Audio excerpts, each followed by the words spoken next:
میرے ایک دوست ہیں بڑے اخبار میں لکھتے ہیں، ان کی فون آیا مجھے، کہتے ہیں تم نے ہماری ناک کٹوا دی ہے معاشرے میں۔ میں نے کہا اچھا کیا ہوا ہے؟ وہ تم تحریک لبیک پاکستان کو سپورٹ کرتے ہو۔ میں نے کہا ہاں کیوں، کیا ہوا؟ میرا پہلا تعارف علامہ خادم حسین رضوی صاحب سے یہ تھا کہ مجھے اپنا پروگرام کرنا تھا، اور میرے پروڈیوسر حسین حیدر صاحب نے کہا خادم حسین رضوی لائن اپ کر دوں، تو میں نے کہا کہ خادم حسین رضوی کون ہے؟ تو انہوں نے کہا تمہیں نہیں پتا، بہت بڑی شخصیت ہے، اور اس وقت لاہور کے اندر جو ہے وہ بہت بڑا، اسلام آباد میں سوری معاف کیجیے گا، بہت بڑا دھرنا چل رہا ہے۔ میں نے کہا اچھا چلے ٹھیک ہے لائن اپ۔ میں نے کوئی تیاری نہیں کی، میں جانتا نہیں تھا۔ چلتے چلتے مجھے کسی نے کہا کہ علامہ صاحب گالیاں دیتے ہیں۔ میں نے وہ سوال کر لیا لائیو سے، بڑی خندہ پیشانی سے انہوں نے مجھے جواب دیا۔ یہ میرا پہلا تعارف تھا علامہ خادم حسین رضوی صاحب سے۔ بعد میں مجھے ڈرایا گیا، مجھے کہا گیا کہ بڑے سخت لوگ ہیں، نقصان پہنچا دیں گے، انہوں نے بڑے سخت سوال کیے۔ میں نے تھوڑی ہمت کی اور میں نے دوبارہ سے انٹرویو لائن اپ کرنے کی کوشش کی، تو ایک شخص سے میرا رابطہ ہوا جس کو کہا جا رہا تھا کہ یہ علامہ صاحب کا بیٹا ہے۔ تو میرے لیے بڑے اچنبے کی بات تھی۔ میں نے ان کا نام سیو کیا، سعد سن خادم حسین رضوی۔ آج بھی یہی ہے اجازت سے سعد بھائی کی کہ یہ نام میں چینج نہیں کرنا چاہتا اپنے موبائل میں۔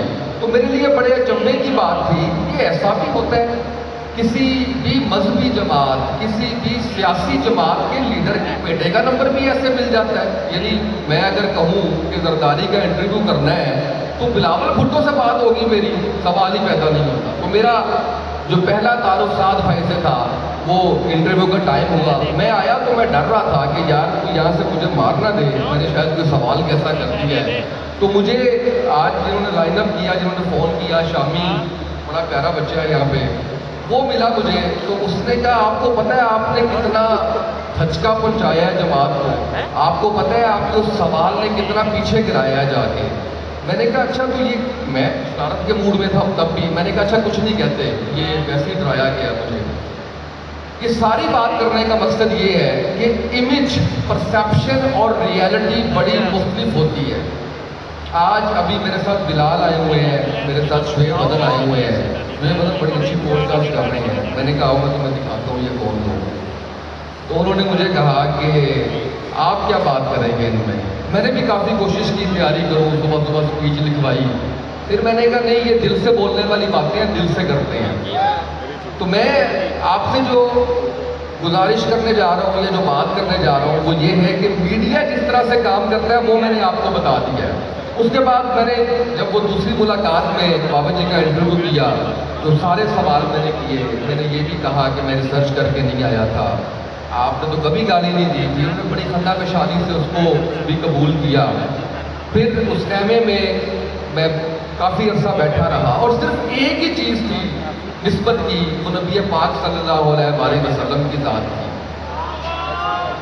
اور علامہ خادم حسین رضوی صاحب نہ تو کسی مل کے مالک تھے، نہ بادشاہ تھے، نہ کوئی بہت ہی ارب پتی کھرب پتی تھے، لیکن آج جو کچھ انہوں نے کمایا ہے، جو کچھ آج ہم دیکھ رہے ہیں، اگر میں اس کی بات کروں تو اس کے اندر علامہ صاحب نے اپنے آپ کو ایک سچا عاشق رسول صلی اللہ علیہ وسلم اپنے آپ کو ثابت کیا ہے۔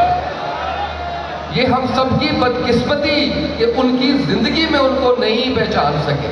میں نے چھانا پھٹکا، میں نے بابا جی سے کہا، میں نے کہا کون کھانا کھلا رہے ہیں؟ ابھی میں لنگر کر کے آ رہا ہوں۔ میں نے کہا یہ کون فنڈنگ کر رہا ہے آپ کو؟ ایک شخص آیا، اس نے ایسے پیسے رکھے، انہوں نے کہا بابا جی یہ لنگر کے لیے، بابا جی یہ سیکیورٹی کے لیے، یہ فلاں انتظامات کے لیے۔ تو یہ وہ چیز تھی جس نے مجھے قریب کرتے چلے گئے۔ اور مجھے سر آپ نے 3 منٹ کہا ہے، مجھے صرف 2 منٹ اور چاہیے ہوں گے، میں بڑی امپورٹنٹ بات اور بھی کرنا چاہ رہا ہوں۔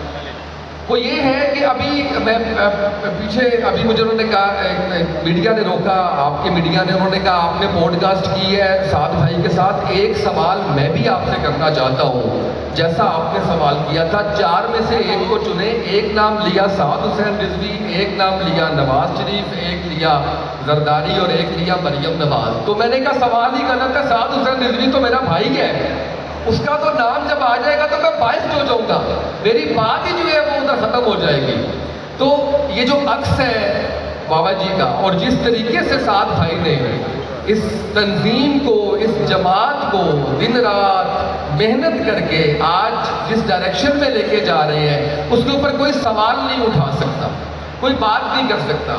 ایک آخری بات جو میں آپ کے گوش گزار کرنے جا رہا ہوں, یہ راستہ لمبا ہو سکتا ہے, کٹھن ہو سکتا ہے, مشکل ہو سکتا ہے, گرانے کی کوشش کی جا سکتی ہے, گر سکتے ہیں, لیکن جس کا نام حافظ صاحب حسین رضوی ہے وہ پیچھے نہیں ہٹے گا, وہ رکے گا نہیں, وہ ٹکے گا نہیں, وہ کبھی ہار نہیں مانے گا, وہ جیتے گا. چاہے وہ 2 سال میں جیتے, چاہے 10 سال میں جیتے, چاہے 20 سال میں جیتے.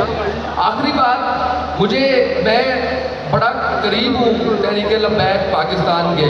کسی نے مجھے کہا کہ آپ سیکٹری اطلاعات ہیں, کسی نے کہا آپ پے رول پہ ہیں. میرے ایک دوست ہیں بڑے اخبار میں لکھتے ہیں, ان کی فون آیا مجھے, کہتے ہیں تم نے ہماری ناک کٹوا دی ہے معاشرے میں. میں نے کہا اچھا کیا ہوا ہے؟ وہ تم تحریک لبیک پاکستان کو سپورٹ کرتے ہو. میں نے کہا ہاں کیوں, کیا ہوا؟ وہ اتنی پرتشدد جماعت کو. میں نے کہا اچھا شاید آپ کو لگتی ہے, مجھے نہیں لگتی, اس پہ ڈیبیٹ کر لیتے ہیں, بیٹھ جاتے ہیں. وہ پاکستان تحریک انصاف کو سپورٹ کرتے تھے. 4 ماہ گزرے, نام لینا تک پاکستان تحریک انصاف کا اس وقت بند کر دیا گیا ہے. کوئی شخص پاکستان تحریک انصاف کا نام نہیں لے سکتا. اس سے بڑی وہ جماعت جس نے تحریک لبیک پاکستان پہ تشدد کر کے اس کو پرتشدد قرار دیا, آج اس سے بڑی پرتشدد جماعت جو ہے وہ کوئی لیبلڈ نہیں ہے پاکستان میں, اس کا صرف نام پاکستان تحریک انصاف. بہت شکریہ.